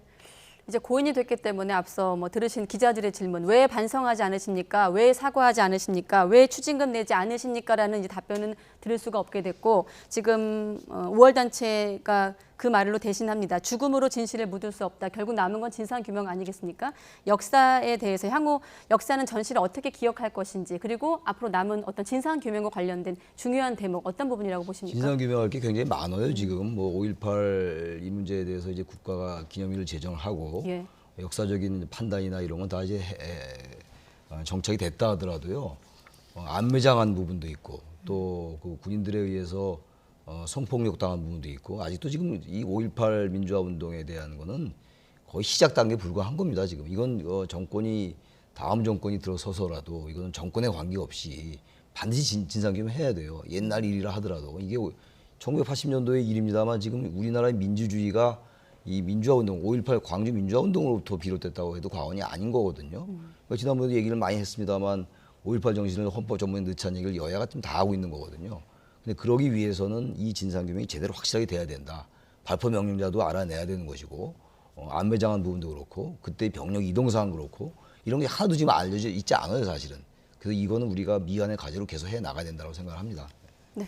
그러니까 이제 저는 그렇게 생각합니다. 이게 그 항상 그 전직 전 대통령에 대해서는 얘기를 하면 이제 공과 가를 갖고 이제 거론을 할 텐데 이 지금 전두환 씨 같은 경우는 아무리 공이 있었다 하더라도 과가 너무나 크기 때문에 공을 이야기할 수가 없는 상황이 있는 거거든요. 네. 그래서 그 과라는 게 결국은 구테타를 일으킨 정치 군인이었고 그리고 또 시민을 학살하면서 권력을 유지하고 장악했지 않습니까? 이런 분은 도저히 용서할 수가 없는 것이다. 그리고 어떤 그 진짜 진성 어린 어떤 사과와 반성도 없이 이렇게 생을 마감했기 때문에 아무래도 정말 그 우리 현대사에서는 용서할 수 없었던 어떤 권력자로 이렇게 남지 않겠나 이렇게 생각을 합니다. 네, 알겠습니다. 전두환 씨 사망과 관련된 어떤 사회적 평가에 대한 어떤 생각은 대선 후보들은 좀 더 남다르지 않을까 싶은데 짧게 또 대선 전국도 다뤄보도록 하겠습니다. 이른바 삼김 체제, 이게 뭐 문제가 됐을까요? 이 가동될 예정이었던 국민의힘 선대위가 삐걱대고 있습니다. 김종인 전 비대위원장이 사실상 선대위 합류 거부 의사를 밝혔습니다. 관련 발언 들어보겠습니다. 선대위 합류를 이제 최종적으로 안 하겠다, 혹은 보류하겠다 이런 뜻으로 읽어도 될까요? 아니 나는 뭐 더 이상 그렇게 복잡하게 얘기할 게 없이 내가 이제 일상으로 돌아가겠다면은 일상으로 돌아갔다고 그게 받아들이면 되는 거지. 더 이상 뭐 달리 해석을 하려고 하지 말아요. 총괄 선대위원장직에는 확실히 손을 긋는다고 저희가 생각할까요? 아니 충분히 어저께서부터 얘기를 했는데 그거를 나한테 무슨 뭐 구체적으로 물어볼 게 뭐 있어. 사실상 합류 거부라고 했습니다만 일상으로 가겠다는 건 그냥 거부 아닙니까? 어떻게 들으셨습니까? 일상으로 돌아가겠다라는 건 뭐 일단 정치에 이제 몸을 담지 않겠다. 네. 다시 말하면 보다 구체적으로 얘기하면 윤석열 후보의 그러니까 국민의힘 선대위에 이제 합류하지 않겠다는 의미예요. 근데 이제 이렇게 얘기는 했습니다만 그동안 이게 하루가 다르게 이제 이 말이 바뀌었단 말이에요. 네. 서로. 그리고 서로 해석도 윤 후보 측과 김종인 전 비대위원장과의 그 해석의 차이도 있는 것 같고.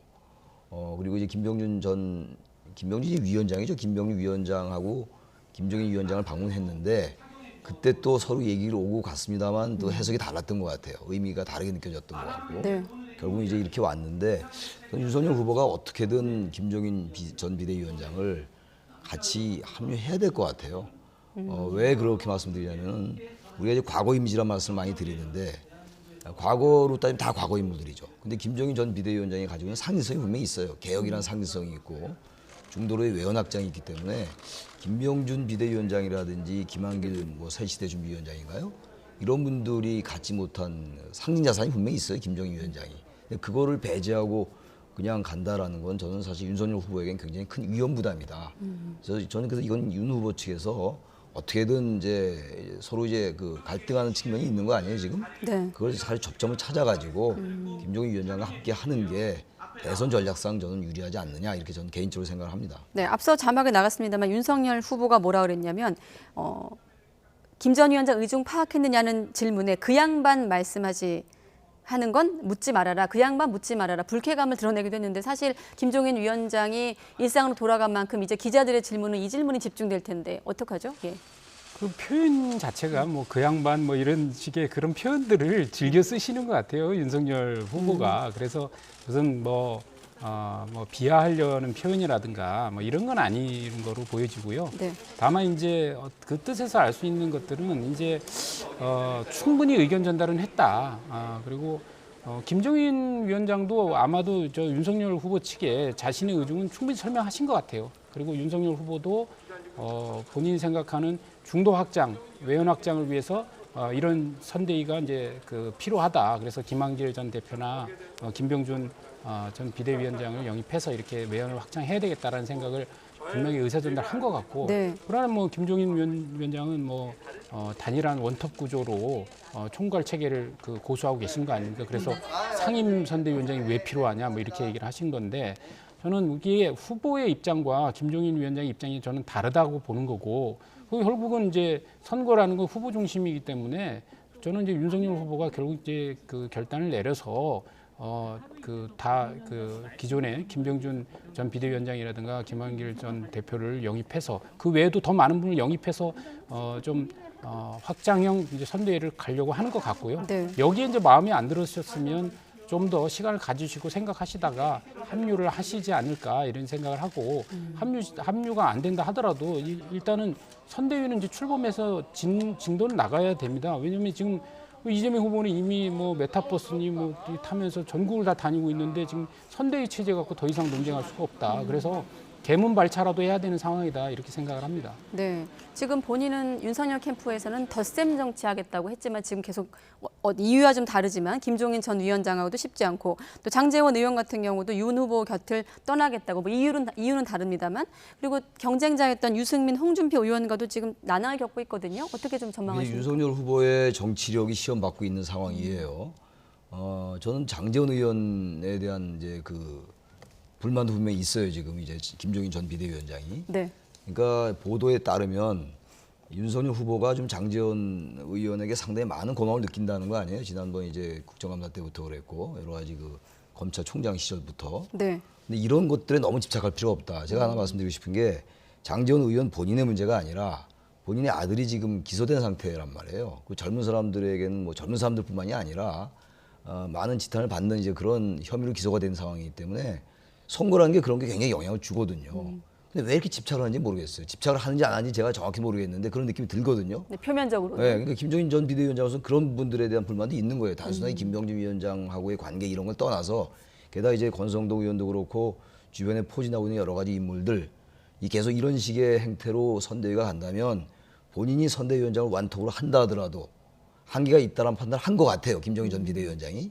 그렇다면 이걸 좀 맞춰주는 게 맞다. 후보니까 이제 당 구성권도 있고 선대위 구성권이 있습니다만 윤 후보는 당대표를 했거나 이런 후보가 아니란 말이에요. 그러면 일단은 선거 승리가 목적이니까 김종인 비대위원장에게 충분히 이제 공간을 마련해 주면서 그다음에 다른 사람들에게 공간을 마련하는 쪽으로 가야지 너무 이걸 자꾸 갈등하는 쪽으로 양쪽을 견제하겠다. 그래서 그런 생각으로 가는 건지 모르겠는데 그건 전 전략상 맞지 않는다. 네. 굳이 소탐 대시할 필요가 있는가라는 어떤 그런 생각이 들어요. 네. 이 교수님께 이렇게 질문 드릴게요. 홍준표 의원과 유승민 전 의원은 뭐 전화도 받지 않는다고 하던데 왜 거리두기를 하는 겁니까? 이 두 사람의 속내를 한번 질문 드리면 어떻게 예상할 수 있을까요? 아무래도 이제 그 경선 과정에서 이제 윤석열 후보에 대한 이제 비판을 많이 했지 않습니까? 그리고 그런 본인이 충분히 그 윤석열 후보보다는 훨씬 더 흠도 없고 능력도 가진 후보라고 주장을 해왔기 때문에 네. 그동안 이제 얘기했던 것에 대한 어떤 일관성 측면에서도 좀 시간을 가질 필요가 있다 이렇게 보시는 것 같고 또 윤석열 후보 입장에서 더 적극적으로 구애를 해야 된다고 저는 생각하고 그러면 각각의 이제 홍준표 후보뿐만 아니라 그다음에 이제 유승민 후보도 정말 그 정책 분야에서 능력이 있는 분 아닙니까? 그래서 적극적인 영입 활동을 해야 된다고 생각합니다. 그리고 단지 이제 두 분 같은 경우는 지난번 대선에도 한번 출마하셨고 이번이 어떻게 보면 마지막 대선 도전이라고 생각했기 때문에 향후 정치적 입지에 대한 것들을 이제 고려해서 캠프에 어떤 그 향후 입지 때문에 단순 참여 형식으로는 하지 않을 거기 때문에 결국 네. 마음으로 이제 도움을 호소해야 움직이실 거다 이렇게 전망합니다. 네. 자, 이번엔 민주당 이재명 대선 후보 행보도 보겠습니다. 선대위 쇄신 작업에 속도를 내고 있는데 마침 YTN 프로그램에 뉴스키에 출연을 했습니다. 어떤 이야기를 했을까요? 가능하면 이 선거 선대위 조직을 또 슬림화하고 스마트화하고 정말로 역량 중심으로 또 초선, 재선 뭐 가리지 말고 또 현역, 원외 또는 외부 인사 가리지 말고 진짜 실력 중심으로 재구성하자라는 그 준비를 하고 있습니다. 가급적이면 나이를 좀 이렇게 가리지 말자 이런 입장입니다. 네, 나이를 가리지 말자. 자, 능력 위주 선대위 개편. 아무래도 외연 확장의 연장인가요? 어떻게 보십니까? 선대위가 너무 이제 용광로 선대위라고 하면서 공동 선대위원장도 너무 많았어요. 13명인가 12명인가 그랬잖아요. 그러다 보니까 책임과 권한도 분명치 않고 지나치게 규모만 컸는데 잘 움직이지 않고 이런 것들에 대한 문제의식이 있는 거죠. 그리고 또 지지율이 그러면서 이제 박스권에 갇히게 되고 이러다 보니까 위기의식을 느낀 건데 선대위를 슬림화하고 그리고 이제 아마 측근들을 이제 실무진에 배치하면서 보다 빠르게 움직이게 할 거라고 그럴 것 같아요. 성남시 팀이라든지 경기도 팀이라든지 이런 팀이 좀 움직일 수 있게 하는데 본인의 문제도 같이 이제 들여다볼 필요가 있어요. 지난번에 주 4일제라든지 음식점 총량제 이런 게 약간 논란을 불러일으켰거든요. 그러니까 모든 걸 당에다 또 이렇게 책임 있는 것처럼 하면 당이 안 움직일 수가 있어요. 그러니까 당과 후보 캠프가 같이 이렇게 선순환 쪽으로 갈 필요가 있다는 생각이 들고 아마 그런 쪽으로 가지 않을까라고 생각을 합니다. 짧게 그럼 디지털 대전환 첫 공약으로 선대위 차원의 어떤 첫 공약인데 어떻게 평가하십니까? 의미가 있는 것 같아요. 지금 제4차 혁명도 그렇고 디지털 혁명이라는 게 우리가 어쨌든 벤처 산업이라든지 이른바 스타트업 기업을 통해서 이 성장이라든지 고용을 창출해 나가야 되는 거니까 135조인가를 투자하겠다는 거 아닙니까? 그런 건 어쨌든 1호 공약으로서 선대위가 출범하고 처음 이제 공약인데 직접 이제 발표한 거 아니에요? 나름대로 의미가 있는 것 같습니다. 뭐 디지털 대전환은 어차피 모든 후보가 다 이야기하는 것이고 또 앞으로 우리가 가야 될 세상이고요. 그런데 이제 그에 동반돼서 이제 135조를 투자한다고 그랬는데 그런 이제 135조에 대한 예산이 또 항상 또 TV 토론에 이제 각 후보들끼리 이제 토론하게 되면 그게 이제 화두가 되겠죠. 그래서 뭐 예를 들어서 국토 보유세를 걷어서 기본소득을 나눠주는데 또 이 135조는 또 어떻게 재원을 마련할 건지 이런 논쟁이 있을 것이고 또 일자리 200만 개를 이쪽 그 디지털 대전환을 통해서 만들겠다고 했는데 그럼 디지털 세상으로 전환하면 사실 일자리가 만들어지는 것보다는 줄어드는 게 더 많을 거라는 게 일반적 상식 아닙니까? 그러면 전통적인 일자리가 그 배 이상 사라질 텐데 그에 대한 대책을 갖고 있는지에 대해서도 일단 대통령으로서의 비전을 얘기해야 될 것이다. 그리고 또한 이게 예산과 인력 이런 문제만이 아니라 어떤 사회적 갈등의 문제. 예를 들면은 그 AI 시대에 어떤 그 새로운 산업에 대한 재편 속에서 예를 들어서 카풀 택시, 공유 차량을 한다고 그러면 택시 업계에서 반대를 하고 그다음에 뭐 원격 진료를 한다 그러면 또 의료업계에서 반대할 거 아닙니까? 그다음에 자율주행을 한다 그러면 또 관련해서 여러 가지 교통 관련 법규가 규제의 대상이 돼서 그런 걸 못 하고 있는데 이런 것들을 어떻게 해결해 나갈 것인지에 대한 더 그 깊이 있는 토론들이 좀 더 수반될 것으로 예상합니다. 네, 알겠습니다. 자, 이재명의 선대위 쇄신 그리고 또 윤석열의 선대위 구성 앞으로 지지율의 흐름과 함께 지켜보도록 하겠습니다. 최창렬 용인대 교수, 이기재 동국대 겸임 교수 두 분과 함께했습니다. 고맙습니다. 네.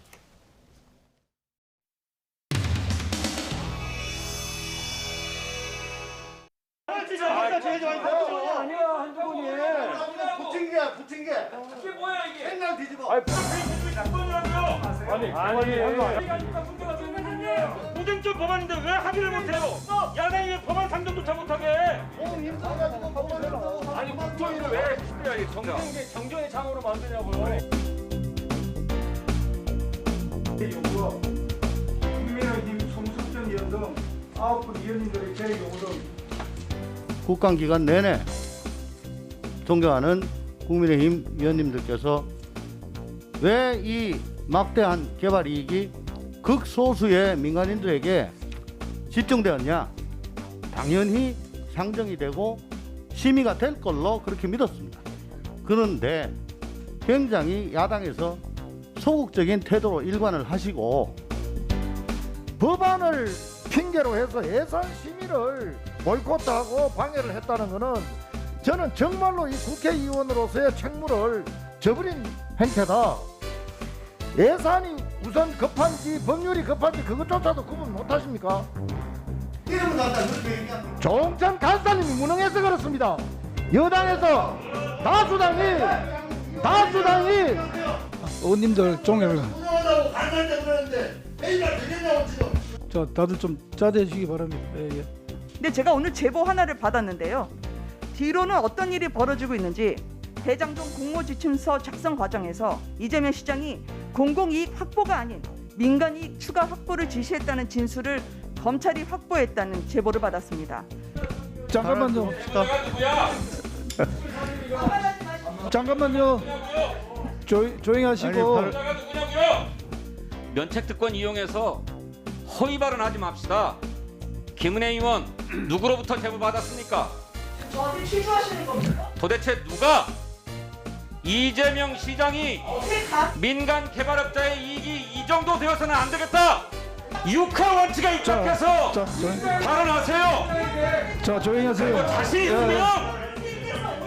자신 있으면 면책 특권 이용해서 국회 회의장에서 발언하지 말고 기자회견에 가서 발언하세요.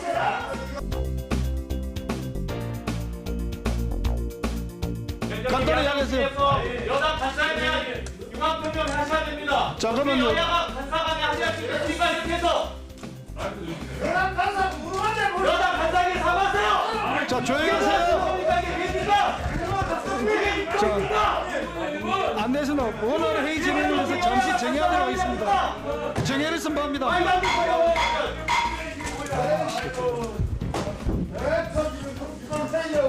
아니 도대체 왜 정치를 공방의 장으로 만드냐고.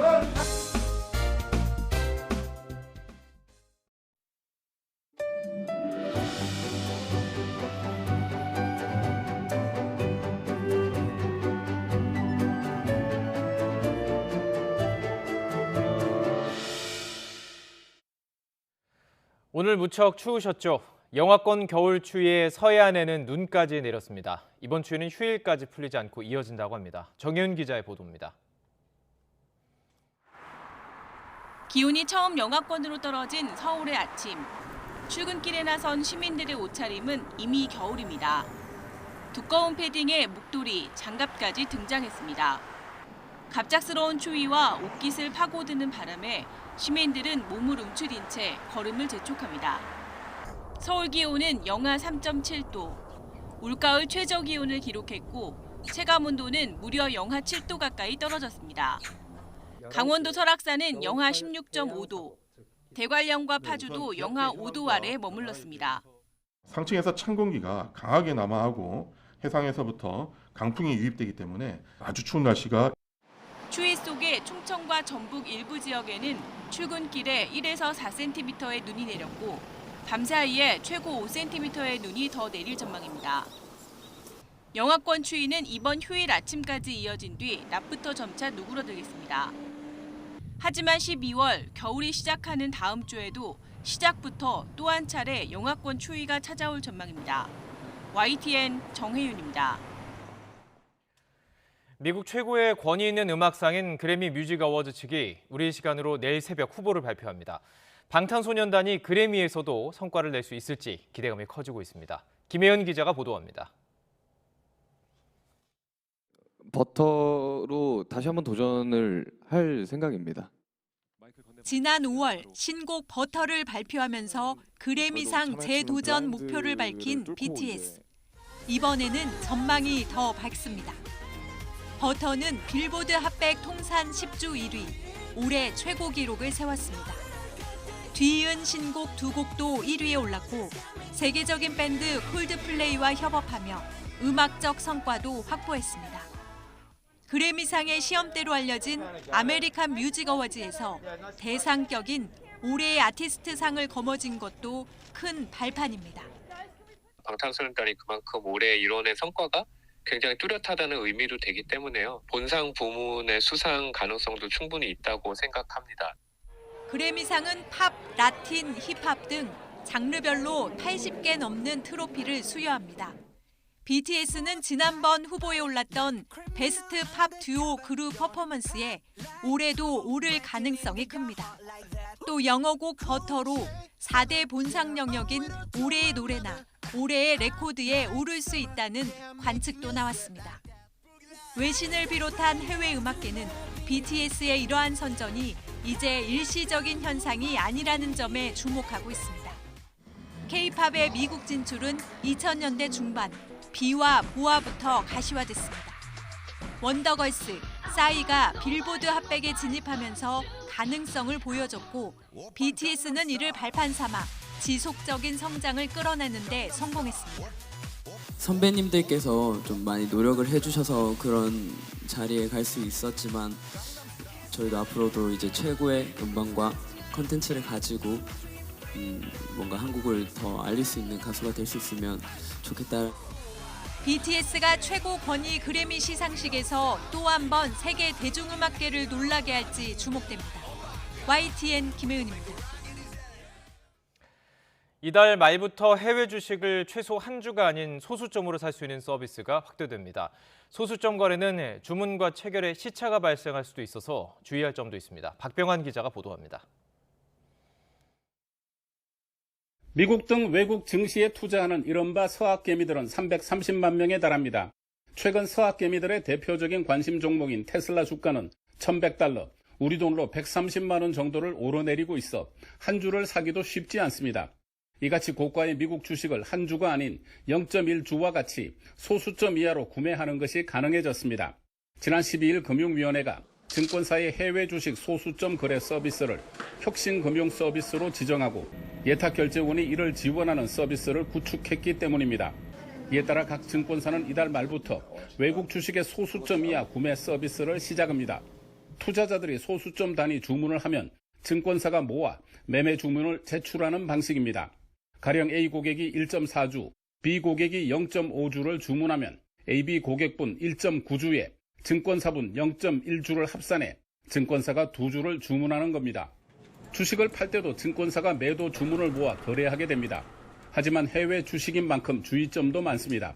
소수점 거래는 실시간으로 주문이 전달되지 않고 고객별로 접수된 소수 단위 주문을 취합하여 주문이 전달됨에 따라 실제 매매 주문과 체결 시점은 차이가 발생할 수 있습니다. 증권사별로 외국 주식 거래 종목이나 주문 방법, 주문 시간이 다를 수 있어 투자자들은 이를 사전에 확인한 후 거래를 해야 합니다. YTN 박병환입니다. 바이든 미 대통령의 베이징 올림픽 외교적 보이콧 검토 발언에 동맹국들이 조심스러운 반응을 보이고 있습니다. 그러나 중국은 푸틴 대통령은 참석할 것이라면서 분위기 띄우기에 나섰습니다. 베이징에서 강성웅 특파원의 보도입니다. 바이든 미국 대통령의 베이징 올림픽 외교적 보이콧 검토에 각국이 속속 반응을 내놓고 있습니다. 신장 인권 문제를 계속 제기해온 영국도 보이콧을 논의 중이라는 보도가 가장 먼저 나왔습니다. 일본은 독자적으로 결정을 내리겠다면서 조심스러운 입장입니다. 현재 연립정부 구성을 논의 중인 독일도 새 정부 구성 이후로 결정을 미뤘습니다. 중국의 반발에 대한 부담 때문인지 미국의 동맹국들이 서로 눈치를 보는 상황입니다.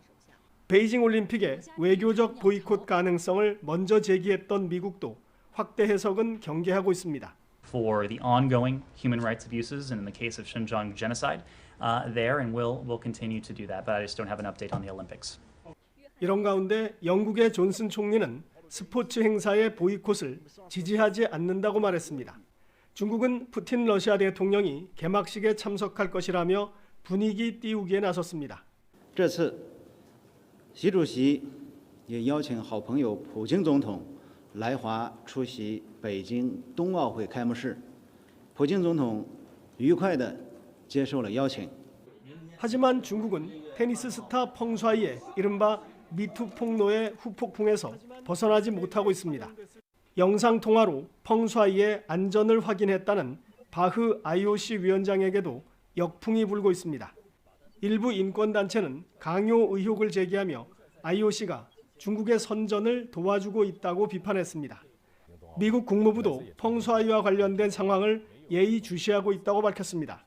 각국이 베이징 올림픽의 외교적 보이콧 여부를 최종 결정하지 못하고 있는 가운데 갑자기 터진 펑샤이의 인권 문제가 마지막 변수가 되고 있습니다. 베이징에서 YTN 강성웅입니다. 미국 해군 구축함이 바이든 대통령과 시진핑 국가주석의 정상회담 일주일 만에 타이완 해협을 또 통과하자 중국이 강력 반발하고 있습니다. 미국 태평양 함대는 7함대 소속의 미사일 구축함 밀리우스함이 국제법에 따라 타이완 해협 안의 공해를 통상적으로 지나갔다고 밝혔습니다. 이에 중국군 동부정부는 미국의 행동이 지역의 안정을 파괴한 것이라면서 필요한 모든 조치를 취해서 일체의 위협과 도발을 제압하고 주권과 영토의 안전성을 수호할 것이라고 주장했습니다. 전 세계적으로 유가가 치솟는 가운데 미국이 전략적 비축유 5천만 배럴을 방출합니다. 백악관은 현지 시각 23일 성명을 통해서 조 바이든 대통령이 유가를 낮추기 위해서 비축유 5천만 배럴 방출을 지시했다고 밝혔습니다. 미국 행정부 고위 관계자는 이번 조치가 중국, 인도, 한국, 일본, 영국의 비축유 방출과 맞춰 진행되는 것이라고 설명했습니다. 이어 이번 조치는 미국이 다른 주요 석유 소비국과 조율해서 비축유 방출을 결정한 첫 사례라고 덧붙였습니다. 코로나19가 다시 기승을 부리고 있는 가운데 유럽 국가 가운데 오스트리아가 먼저 전국 봉쇄 조치에 돌입했습니다. 독일은 이번 겨울 끝 무렵이면 전 국민이 백신 접종이나 감염 이후 회복 또는 사망 중 하나가 될 것이라고 사태의 심각성을 경고했습니다. 이광엽 기자의 보도입니다. 오스트리아의 수도 빈 거리, 상점들이 일제히 문을 닫아 한산한 모습입니다. 코로나19 4차 대유행이 심각해져 다시 전국적인 봉쇄 조치에 들어갔기 때문입니다. 오스트리아는 접종 완료율이 66%로 저조한 상태에서 최근 하루 코로나 신규 감염자 수가 15,800여 명으로 사상 최대로 치솟았습니다. 짧게는 10일, 길게는 20일 동안 출근이나 생활필수품 또는 의약품 구매 외에는 시민의 외출이 금지됐습니다. 특히 오스트리아 정부는 내년 2월부터 전 국민의 백신 접종 의무화를 시작하겠다는 초강수 방침을 내놓았습니다. Ich bin echt schon müde von diesen Lockdowns. Ja. Ich habe echt genug. Ja. Ich weiß nicht, was ich sonst dazu sagen soll. Also es ist, ich meine, für meinen Mann beispielsweise beruflich ist es eine. 이웃 국가인 독일도 부분적인 사회적 거리 두기에서 더 나아가 오스트리아의 길을 밟을 수 있다는 경고음을 냈습니다. 최근 일주일간 신규 감염자 수는 36,600여 명으로 최악이지만 백신 접종 완료율은 68%에 그쳤습니다. 이 추세로 겨울을 나게 되면 국민 상당수가 코로나 감염에 시달릴 것이라면서 신속한 접종을 당부했습니다.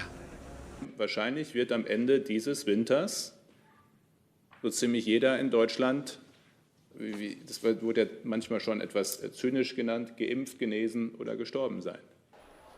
그리스도 백신을 맞지 않은 시민 전원에게 모든 실내 공공장소 출입을 금지하는 강력한 조치에 들어갔습니다.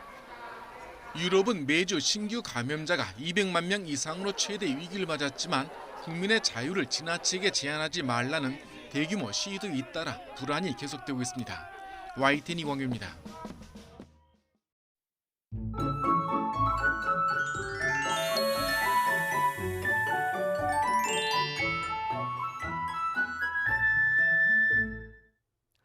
하루 사이 공기가 무척 차가워졌습니다.